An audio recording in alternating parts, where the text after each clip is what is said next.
喺將近90歲嘅老翁眼前一亮，因為初次相識之後，兩人就開始頻繁聯絡。龐劉劉翻上海處理私務期間，黃華湘就接連寄出咗嗰6封信，寫完感情都好。黃華湘利用自己喺內地多年積累嘅人脈，幫龐劉劉取得來港定居資格。1998年7月，龐劉劉正式遷居沙田世界花園同居，以老夫少妻嘅姿態生活喺一齊，仲開設咗共同名義嘅銀行帳戶，存入300萬港元作共同生活開支。呢件事，黃華湘想揾個人陪伴係我自己嘅選擇，輪唔到你哋嚟管。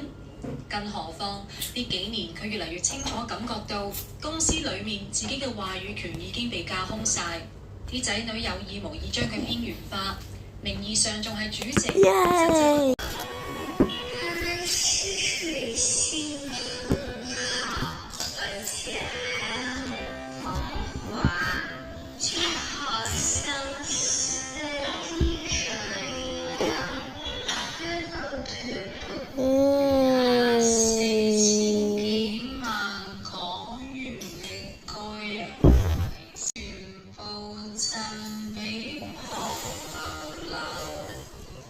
此地佢為